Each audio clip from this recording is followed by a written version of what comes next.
Good evening, Harav Rabotai. We are continuing on our journey through Mesillat Yesharim, and we are on Perek Aleph, on Ot Hey.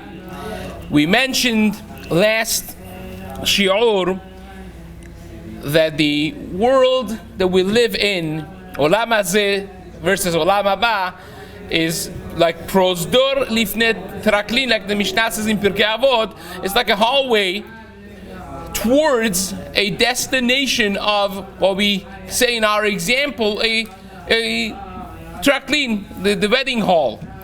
The passway through is important as much as it relates to you getting to your destination. So the currency that you have really has to be keeping in mind the currency of the destination, not the currency of the passage that you go through. It's actually very interesting. I just came from Eretz Yisrael, and they did something very smart in El Al. At the end of the flight, minutes before you land, they say, well, you probably have some change in the currency of Eretz Yisrael, in shekel. You're not going to be using it in Los Angeles, so we're going to be going around in the aisles of the plane, and you give them to tzedakah for orphans in Eretz Yisrael. Right? It's a genius idea.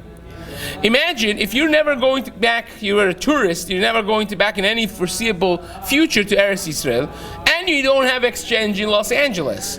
Would you not give all the money that you had to the tzedakah to a good cause?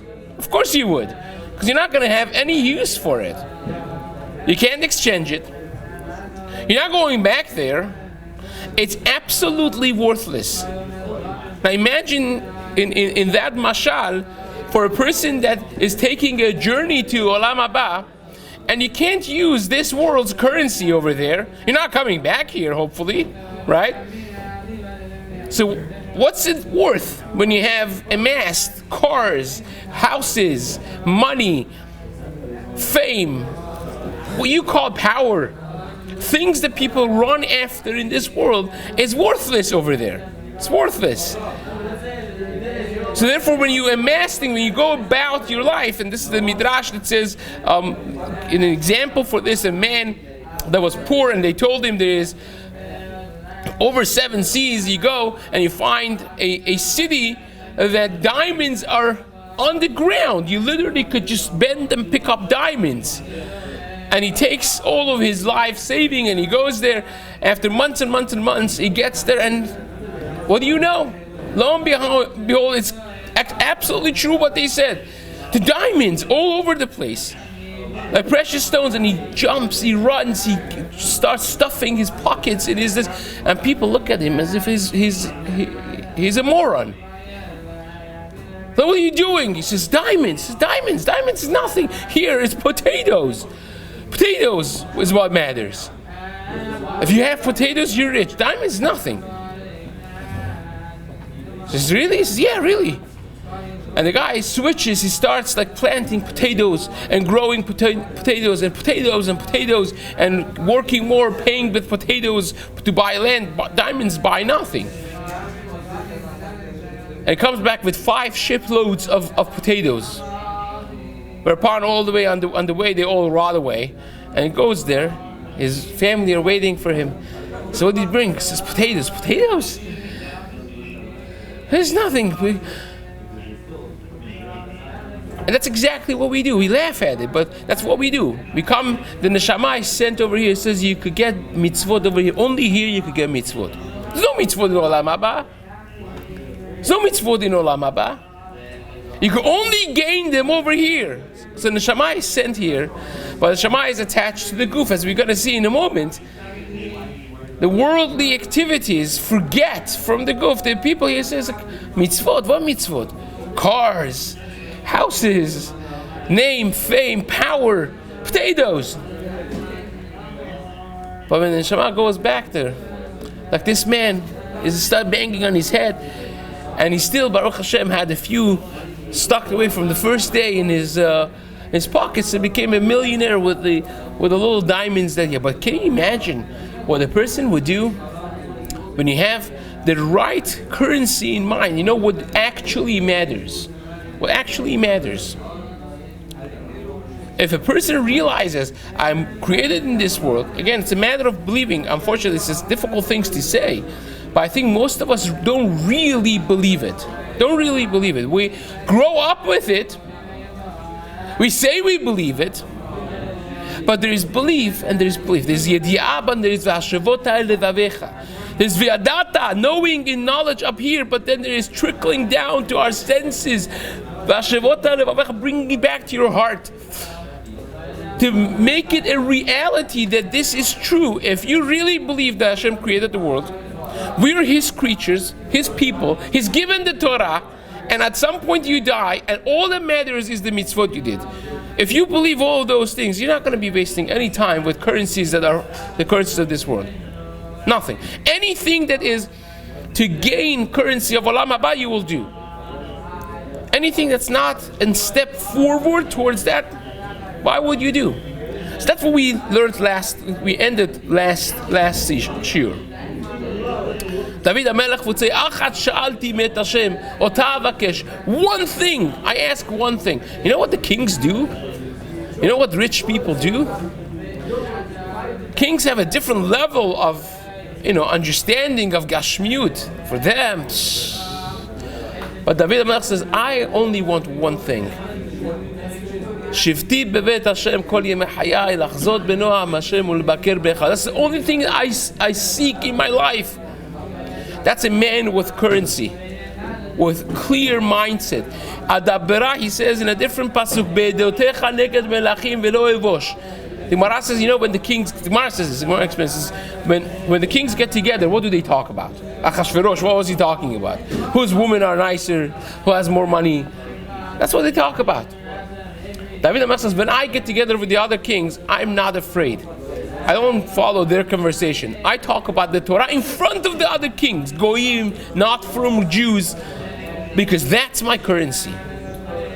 It takes a certain guts and clarity for you to not be evosh, to not be embarrassed to talk your mind.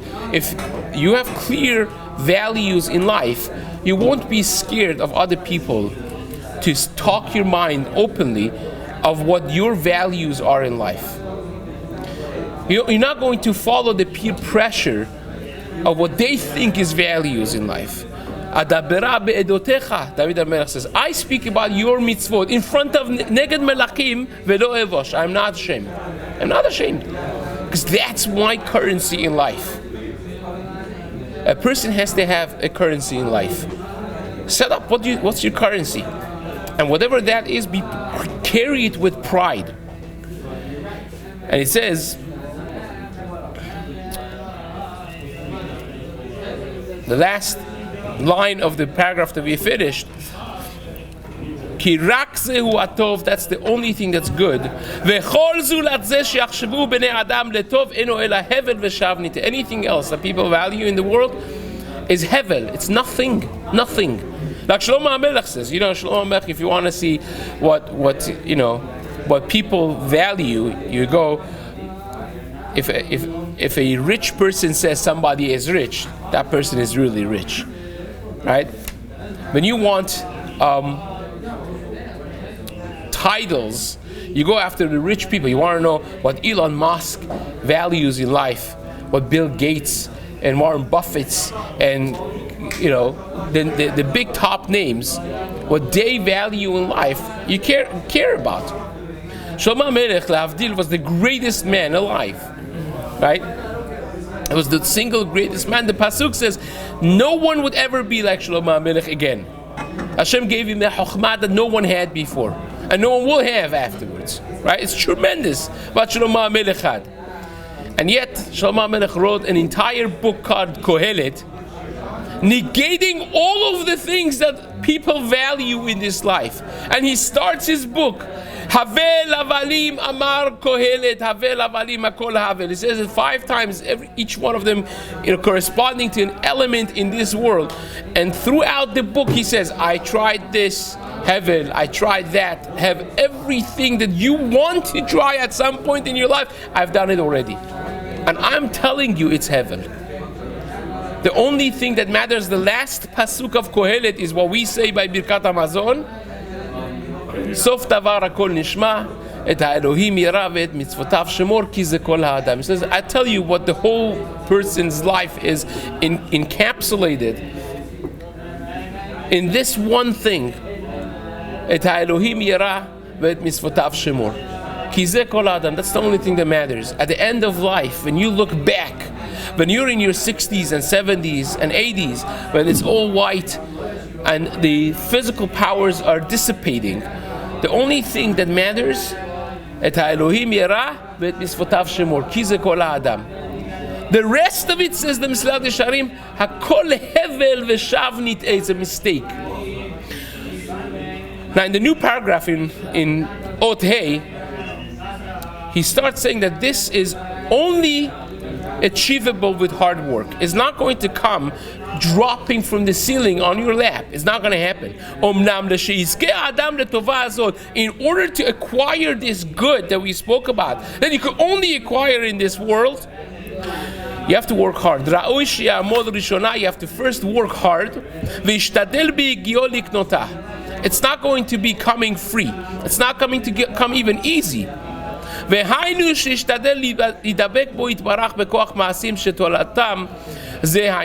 to work in things that actually result to this good that we spoke about, which means doing the mitzvot and standing in nisayon. So there are two elements that Mesillat Yesharim is going to discuss. A is the simple thing of doing the mitzvot. Hashem has given certain commands, and you know what the right thing is to do. That's intellectual conviction that you have. You know there are 613 mitzvot, there are 7 rabbanans. You know the things that are beyond the mitzvot that are the right things to do, which we discussed before, right?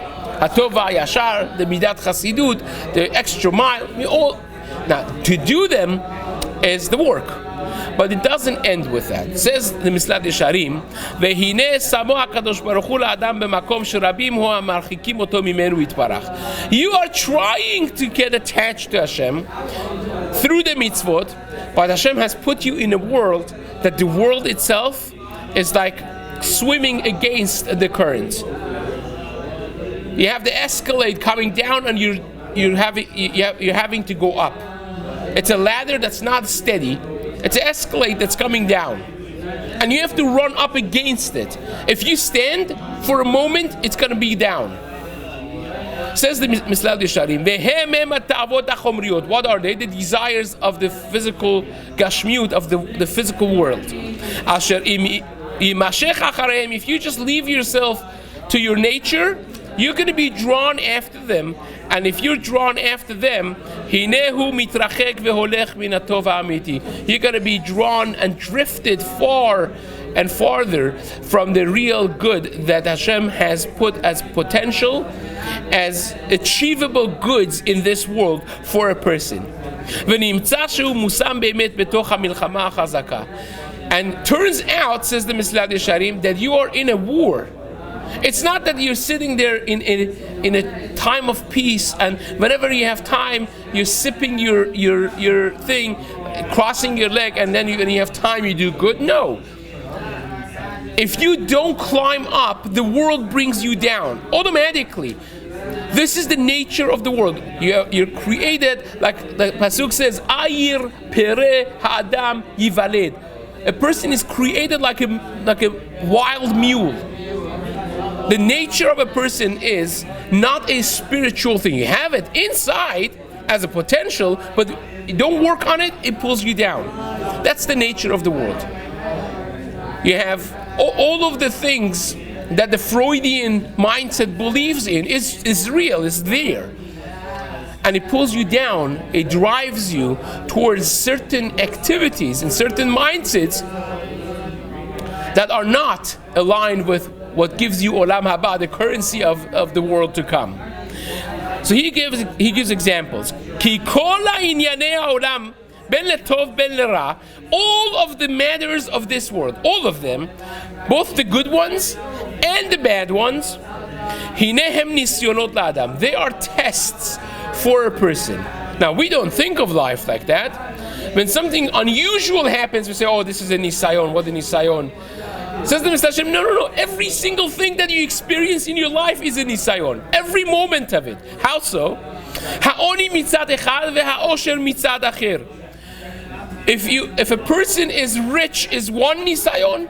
If a person is poor and is tested with financial difficulty, is a different nisayon. But they're both nisayonot.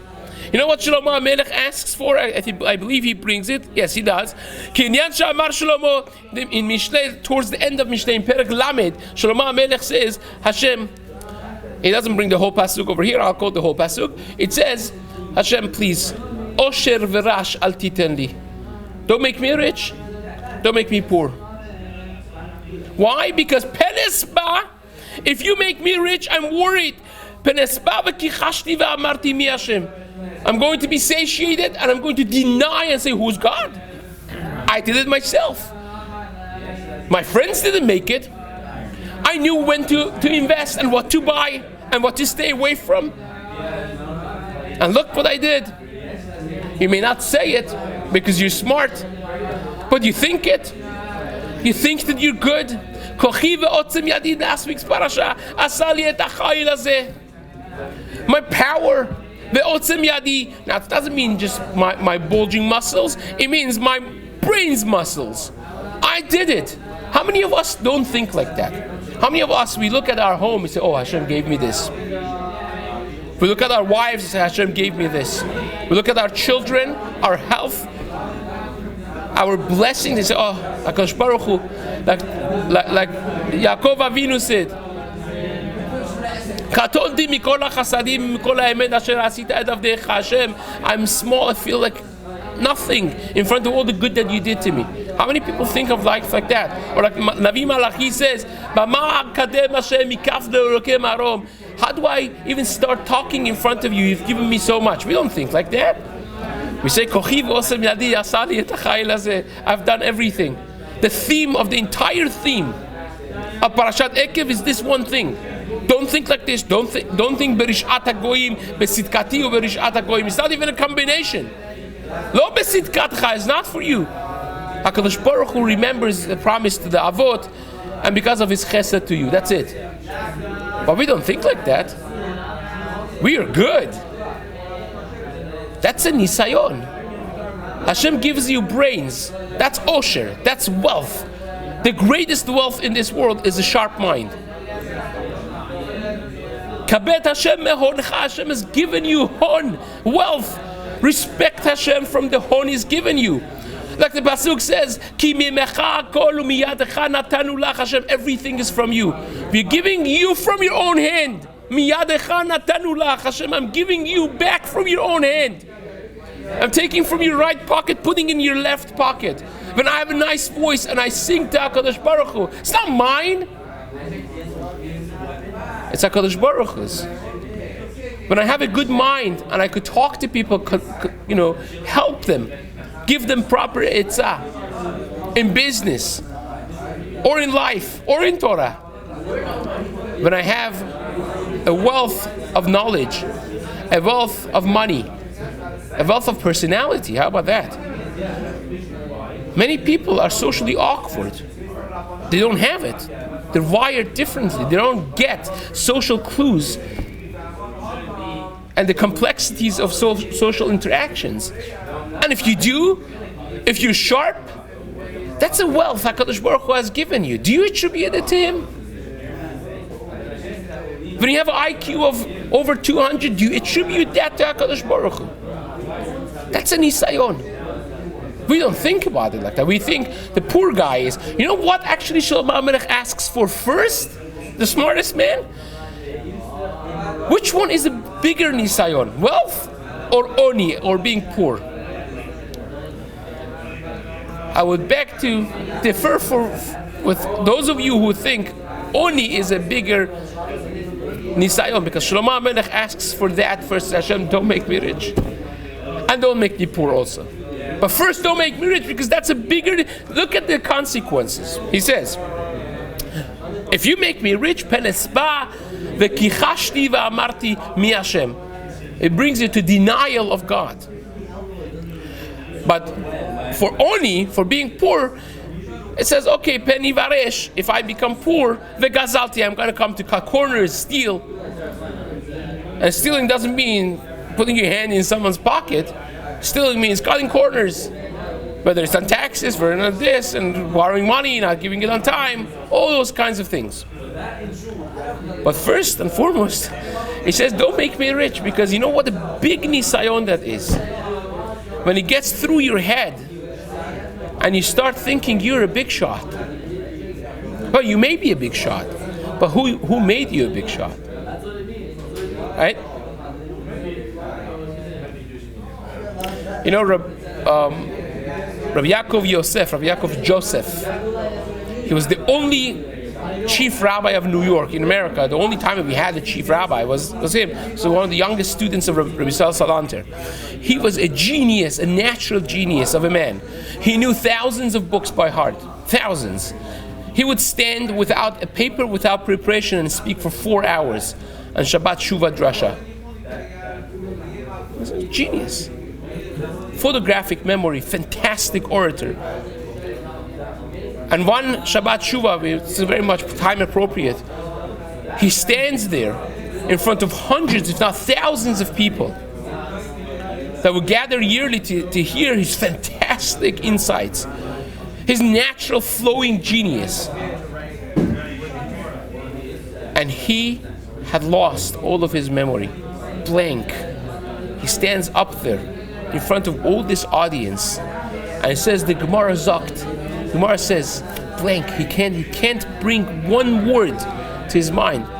He's struggling, trying to figure out. And it says again, the Gemara Zokt, and he can't remember what he wanted to say. He completely blinked.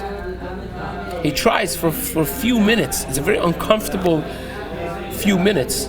Feels like hours and hours for the people seeing this giant of a man, not being able to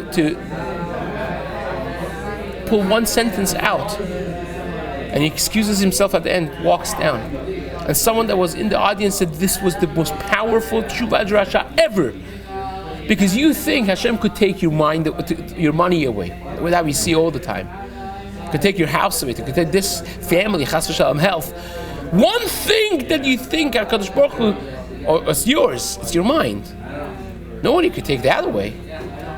When you see that happen, nothing is a guarantee. Everything is from HaKadosh Baruch Hu. But we have a difficult time realizing that itself is a nisayon. Every moment of a person's life on this earth is how do you look at your life. It's a nisayon. Ki chashti va'amarti mi Hashem does not mean I say that Hashem doesn't exist. No. You have to be a fool to think like that. Ki chashti va'amarti mi Hashem means this is mine. It's not from Hashem. I'm a genius. I'm smart. I'm good. I'm a sharp businessman. I'm a great personable personality. I'm amazing with people. I am amazing with people. You hear that? That's kfira. That's kichashti va'amarti mi Hashem. You realize why this is a bigger nisayon than being ani? Gemara says 3 people HaKadosh Baruch Hu hates them. One of them is a ani that's ge'eh, a haughty, poor person, an arrogant peddler. Because what do you have to be arrogant for? Well, you're a peddler. I mean, come on. Which means peddlers are not bale gava usually. They realize that they have nothing. If you're a peddler that's arrogant, oy vavoy, vavela, right? But it doesn't happen much because it's easy to see that you have nothing. It's a smaller nisayon. Shlomo HaMelech begs Hashem, don't make me rich. It's dangerous. Don't. And guess what happened? That turned to be his downfall. Because he was so smart, the Torah says, Melech lo yarbe lo nashim. Shlomo HaMelech says, oh, that's for regular people. Lo yarbe, he switched the aleph and yud. Instead of saying lo yarbe, he said li arbe. For me, I could add. Because I'm different. And guess what happened? That exact word of the Torah that says Yatu ad levavo, and that they're going to deviate his heart. That's exactly what happened to the Shlomo Melech. Hitu et levavo. That exact word of Chumash is used in Tanakh for Shlomo Melech. He lost everything. David HaMelech had a promise that his children forever will sit on the throne of Am Yisrael. Shlomo Melech ruined it. One thing. Nisayon of being smart. Nisayon of being rich. And he was great. But in his own level, he messed up. Because everything in life is a nisayon. You see, people have nisayonot in different ways. If you think about it in a deeper sense, all of the avot, let's talk just about the avot, but you really could go through in the entire Tanakh like this. Each one of them had a nisayon that was against the grain of their existence. Avraham Avinu's midah is, of course, midah chesed. Chesed is outpour of good without deserving. What's his nisayon? Kachet bincha yechidcha asher ahavta. Take your only son, the one that you really love. V'ha'alehu le'olah. Constraint beyond belief. You have to become midat hadin. Shechting a person, your own son. Now, Nisayon of Yitzchak Avinu is exactly the opposite. He is a midat hadin, control, gvura. He has to sit there like a sheep and not say anything, and be subject to the Nisayon of Avram. It's both Nisayon for both of them. We actually every morning daven not just in the zchut of that, but efros savur mrach al gabei mizbeach. We tap into the zchut of Yitzchak Avinu, and it's not only that. The person that has to be in control and he thinks he knows it all, he thinks he knows which of his sons he's going to give bracha to, he is cheated. He's cheated. His other son that he didn't like as much took the brachot away. And what's the first sentence that he says when he realizes what happened? When Esav comes in and says, Anochi Esav bilcha bechorecha. Yakum avi ve'ochal mised beno. He says, who are you? He says, Anochi Esav bilcha bechorecha. What's the next word that Yitzchak Avinu says? Next sentence that he says, so who was the one that came and got the brachot from me? V'gam baruch yihyeh. And the brachot that I gave him should be established in him. In other words, he subordinated himself to the hashgacha of Hashem immediately. He said, Hashem wanted it like this. I'm keeping the brachot for the one that got it. You know how difficult that is for a regular person? Put yourself in his place. He would say, like, he would give him a curse right away. But not only he didn't do that, I step out, I bow out of the control because Hashem wanted this to happen. That's a nisayon of. Each one of them has a wife that's exactly the opposite of themselves. Avram is minat chesed, Sarah is gvura. Kick him out! Right? Yitzchak Avinu's wife, you don't find her say one word in the whole Chumash to Yitzchak. Opposite midah. Yaakov Avinu is ish emet. Yoshev Oalim, a man of peace. What's his nisayon? Is to deal with exact opposite, the tricksters. Esav, Lavan ha'arami, his midah is emet. Sheker is his nisayon. Just to live with that. Every life situation, especially those who you think they're difficult, that's a nisayon. That's a moment that you could become great. The greater the nisayon, the greater the heights that you could reach through it.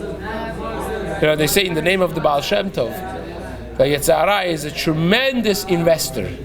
He never misses investments. If he is coming after you, that means you have got what to offer. He wants that energy, spiritual energy you have. So the more he bothers you, the more you should get hizuk that you have what that he's coming after. The harder is the moment of nisayon, the darker it looks, the greater the light that comes after it. If you just hold on, so that's the thing of the milchama that we have. Now says the Mesillat Yesharim Hashalva mitzad echad, comfort from one side, v'hayisurim mitzad echad, being healthy and happy and comfortable is one nisayon. Chas v'shalom, being sick and in hospital and in bali yisurim and going through difficulty is a different nisayon. But they're both nisayonot. It's not just the difficulties in life that's a nisayon. Even the comforts are considered a nisayon. If a person will be strong and will withstand all of the nisyonot that come his way in his life,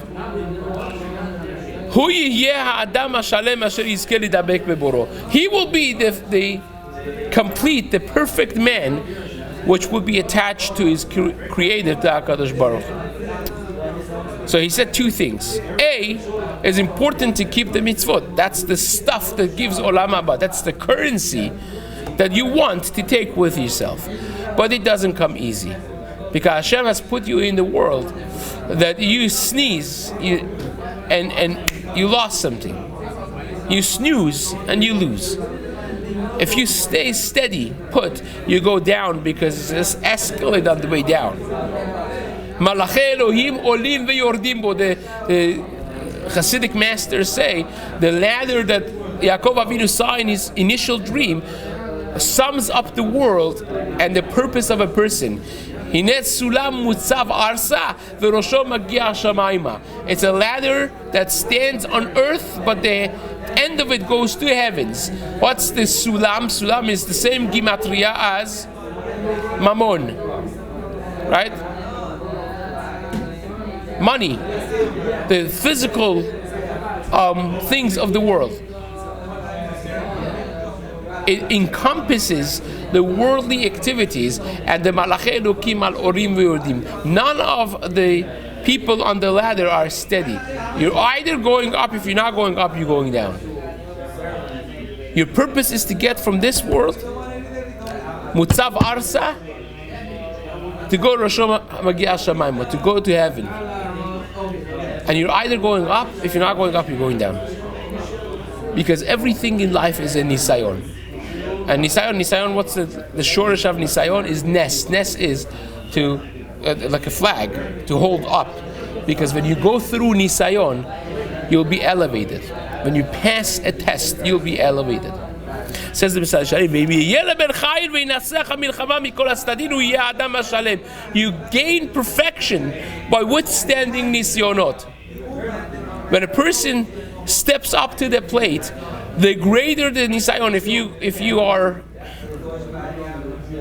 a soldier and you step up to the plate and you do mesirut nefesh to save the president, or you save the day with mesirut nefesh, you all of a sudden go up the ranks in an unusual way, because you were different, because you stood in nisayon. You were tested, you were proven to be different than other people, hence you're now going to be elevated. Says the Ramchal,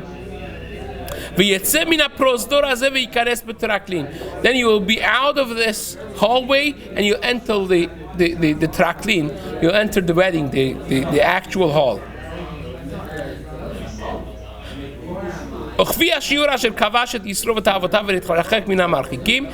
To the exact measurement that you stood in nisayon and you controlled yourself, and it will be to the amount of people in the world. You'll have different levels of how great they are. Just like the Gemara says, just like people's faces, images are different, your imprints are different, your level also is different. It's exactly how much you could have two people doing the same mitzvah, getting up in the morning, coming to shiur, davening, listening to shiur, going to work. Same exact thing. One of them gets 100 times more credit than the other one, because for one of them comes naturally. For the other one is not a morning person. He has to push himself like crazy to get up in the morning, to be on time. His mind is not as sharp. He has to struggle to understand the shiur, struggle to focus on tefillah, and that person gets literally 100 times more credit than the first guy. To the level that you are moser nefesh, to the level that you're cognizant and you're in control. You're not going through life just being floating, but you're swimming it. You're controlling your life versus your life controlling you. You're controlling your decisions, making mindful decisions instead of having reactionary decisions. Because when you react to something, you're not expressing yourself to your life. You're being controlled by society. And sorry to be honest, but those moments that you react instead of acting, you're not alive. Because you're not expressing yourself to this world. You're passive passenger. So to the degree that you actually are acting, you're thinking, you're making decisions, you're working hard, you're fighting. You're punching back at life to that exact degree, says the Mesillat Yesharim, that you're kovesh yitzro, that you conquer your inclination. What's Yetzer Hara? We think Yetzer Hara is this malach with the wings, black with a fork. It's your inclinations. Now there is a malach, yes. There's spiritual forces, bevadai. But why can't we just speak about this simply? Your inclinations. You want to smoke, and you say, no, it's not good for me. You were just kovesh Yetzer Hara. You want to drink alcohol and get drunk, and you say, it's not a good thing. I want to lose my mind. And you don't do it. In that moment, you were just kovesh your Yetzer. You want to eat something fatty, which you know it's not good for you. Or indulge. And we're not talking about like not benefiting from this world. There's a Yerushalmi at the end of Masechet Kiddushin that says, La'atid lavo Hashem will judge a person on not benefiting from this world. You're supposed to get the pleasures of the world within measures, with proper intent. That also is true. But at the same time, Tana de Rabba in Perek Chaf Vav, it's brought in the Tosafot in Masechet Ketuvot Daf Kuf Dalet Amud Aleph. It says, benefiting from pleasures of the world destroys your neshama. Because if you focus on your guf, you're ignoring your neshama. Everything that you do is a decision. If you Google, you realize that you make how many decisions every day? How many decisions do you think you make every day? 5? I'm auctioning. 10? Hundreds. 35,000 decisions every day. 35,000 decisions. We make them so automatically because we're living on autopilot. We don't think that this is a decision. Your alarm beeps in the morning. You make a decision to snooze it. You could make a decision not to snooze it.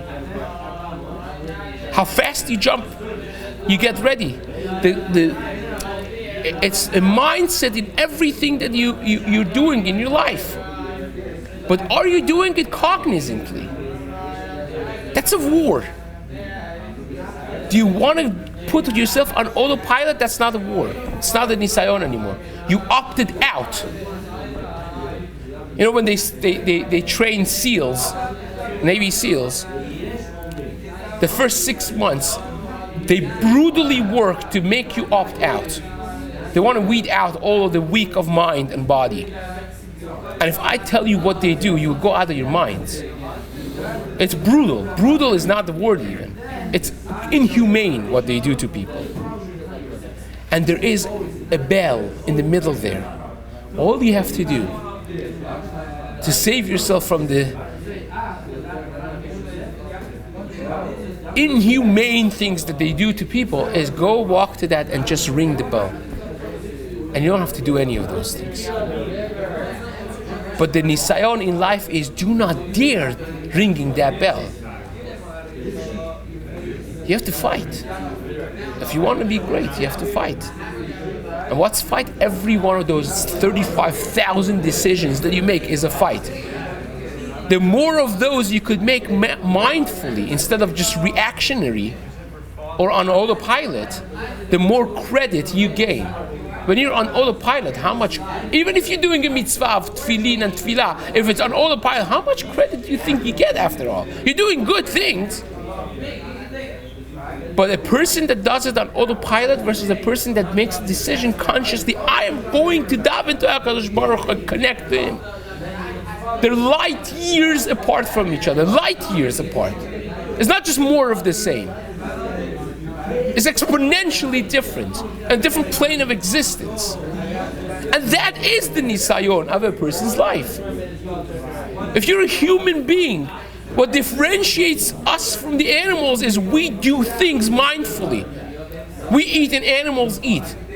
But we control how we eat, hopefully. Have you seen a horse on diet? No, they see it, they wanted to eat it. Unfortunately, many people, they see it, they wanted to eat it.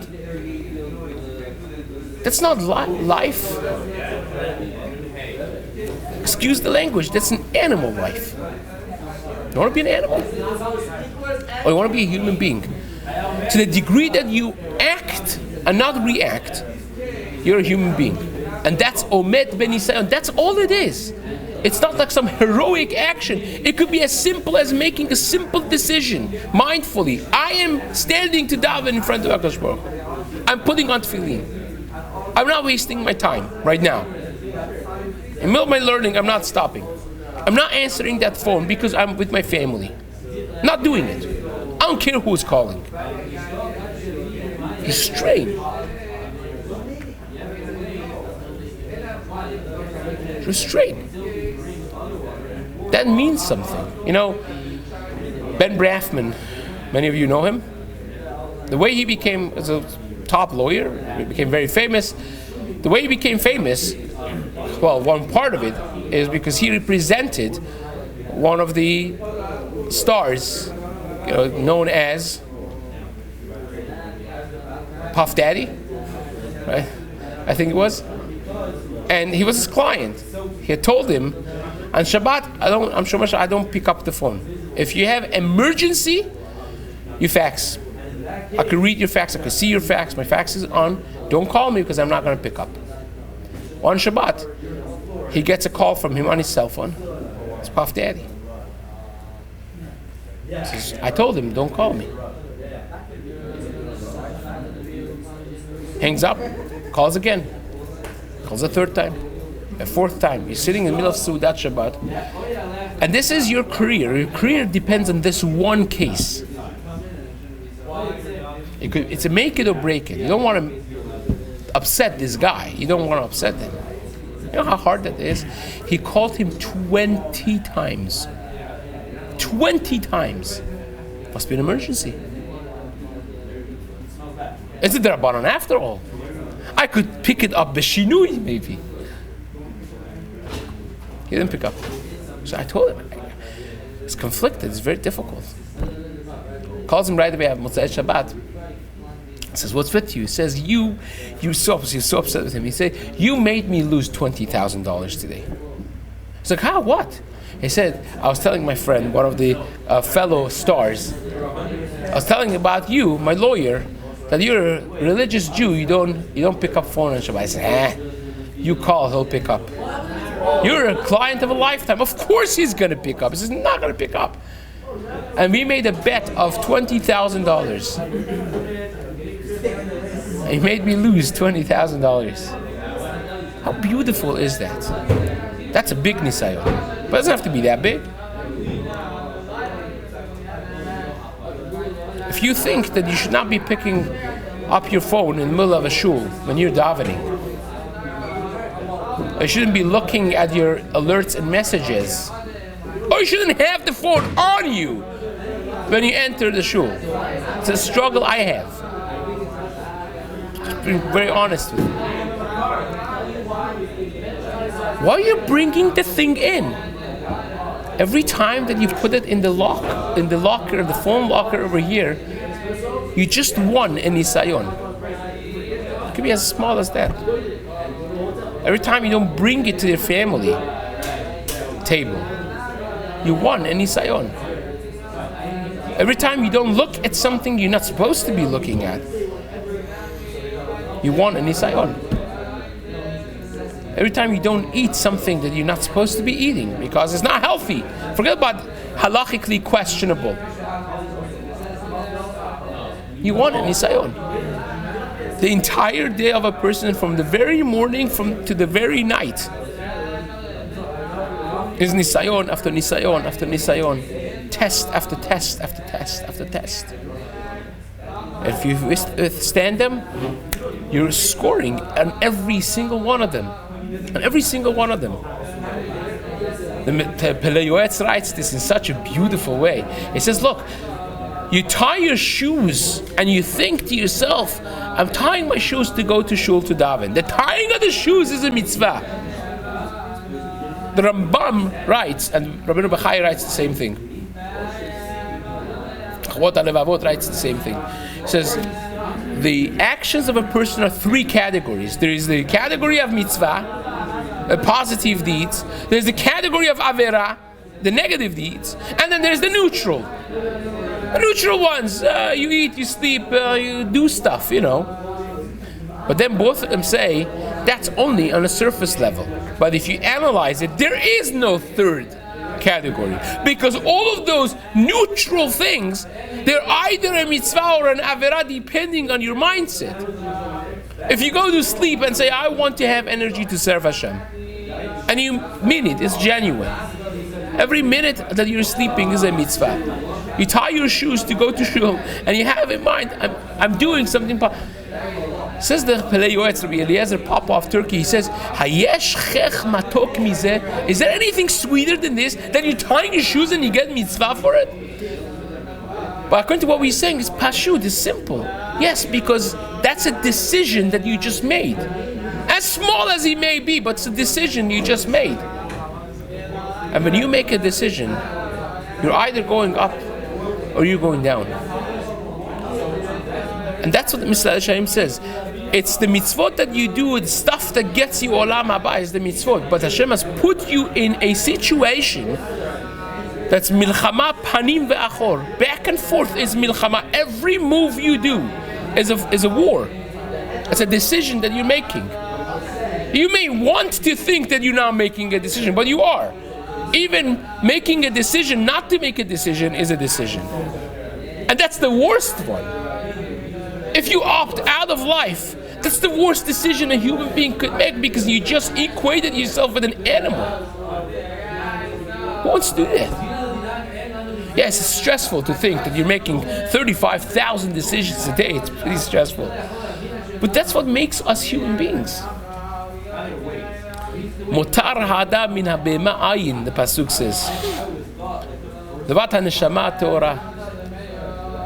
Our addition to an animal is the neshama that we have. The neshama is koach ha'medabir. It's the thought process and the decision making. That's what it is. This is the Mesillat Yesharim. V'nitrachek min ha'marchikim oto ma'atov. A person that makes decisions to distance himself from things that distance him from HaKadosh Baruch Hu, those deliberate decisions are what makes you gain olam haba. V'nishtadel lidabek, but we're actively attempting to attach ourselves to HaKadosh Baruch Hu. Because remember, the 5 things that Moshe Rabbeinu says, Vata Yisrael Ma'asher, we started with that, right? We're building step brick on brick, right? We started from the pasuk in Torah, 5 things that HaKadosh Baruch Hu wants from you. And the climax of that is Uldov Kabo, to attach yourself to Hashem. And things that attach us to Hashem is those deliberate decisions that you make to move towards HaKadosh Baruch Hu. But then he says, and we start this, but we're not going to be able to finish it. In Ot Chet, that all of the world itself is hinging on our actions. And this is a magnificent point. We've alluded to this in the Hakdama, how we are co-creators of the world with HaKadosh Baruch Hu. We're not just in the world doing mitzvot, doing stuff, but every action that you do doesn't just elevate you, but elevates the world with you or brings it down with you. Right? Either elevates the world with you or it pulls it down with you. And says the Mesillat Yesharim, this is a fascinating talk. We'll go blin at the next week through Tanakh and show stories that are mind-blowing from the Tanakh itself, indicating this very point. And this is one of the most profound things when you actually think about it, that when I do an action, I become different and the world around me becomes different. Because we affect not just ourselves, but we affect everything that's around us by the action. Even inanimate objects are changed by a person's actions, and you see that from Chumash. It's not some Sifrei Hasidut and Musar and some fluffy thing that was written 2 years ago. It's in the Tanakh, in the Chumash itself, as we'll see next week. But let's just begin this. If you pay a little more attention to this, the world was created to serve the human beings. In other words, Hashem wants you to go through this passage to get to Olam Haba, and hence He has created an entire world to serve that purpose. For you to have a platform to be able to be tested and come on the top and win Olam Haba. And says Mesillat Yesharim, Omnam hinehu omed b'shikul gadol. The world is standing in a tremendous balance. It's a very complex balance. If you let yourself be drawn after your physics, after the ta'avot, the natural inclinations of the lust and the desires and the pleasures of the world, and of course distance yourself from HaKadosh Baruch Hu, you become ruined, and you make the world destroy with you as well. We see this, of course, initially in Chumash, in Parashat Noach, how the world was destroyed. The world, Hashem had to destroy layers of the earth because it was different. I said this to this shiur of Mesillat Yesharim years ago, and somebody sent me a thing that the birds, the animals in San Francisco, they act differently, they marry differently, if you could understand. They're affected. This is before this whole rainbow garbage and the transgender chertopert that we're dealing with right now. But you live in a place and it affects you and affects the whole world around you, including the other creatures that don't have the sechel that you have, the world around it.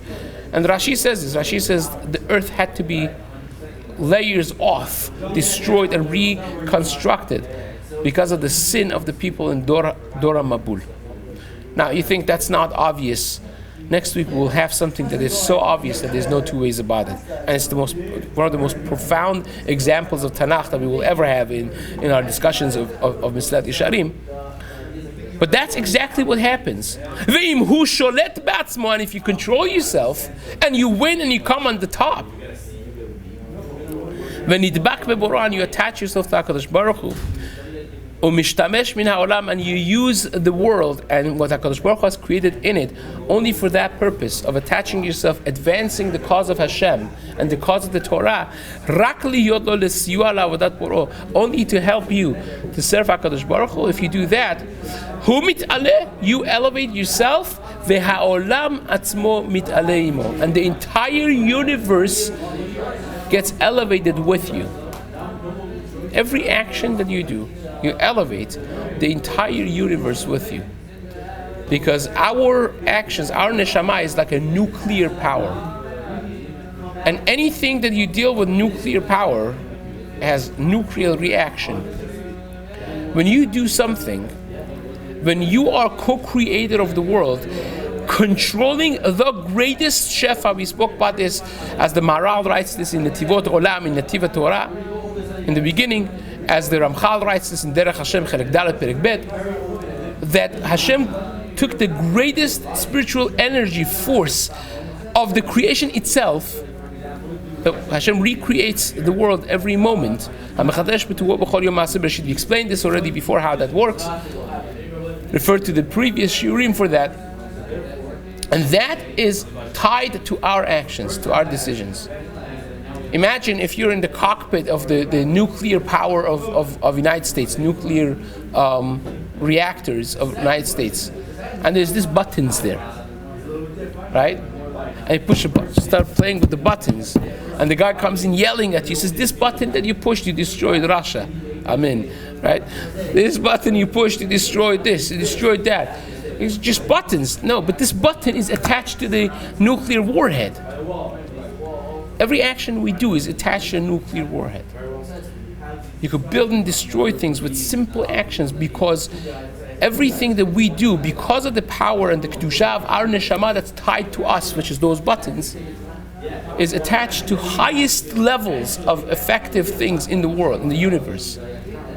And hence, you elevate yourself with small decisions, you're elevating the world. You elevate yourself with big decisions, you're elevating the world in a big way. Chas v'shalom, if you lower yourself, you're lowering the world. The Jews made a mistake of golden calf, and Moshe Rabbeinu lost his nevuah. Do you know that? For 38 years, HaKadosh Baruch Hu didn't speak with Moshe Rabbeinu. All that you have in the Torah is from the first year and the last year. Why? Because you guys messed up. Moshe Rabbeinu does not get nevuah. Hashem's relationship with us is Hashem tzilcha al yad yaminecha, is a mirror image of us. You make one decision, you bring yourself lower. There's consequences in the entire universe. Now you understand what the Jew is, what the Yid, what every single person is. How powerful every person and every decision that you make is. It's connected to nuclear warheads, spiritual nuclear warheads, that affect the entire universe. Every decision you and me make doesn't have to be massive world-class decisions, small ones. And that's what we're going to be focusing, B'ezrat Hashem, going through Tanakh and Gemarot, showing this one element beyond any shadow of a doubt, which will really change your outlook on your decisions in life, which is something B'ezrat Hashem we will discuss in the next year. Chazak u'baruch.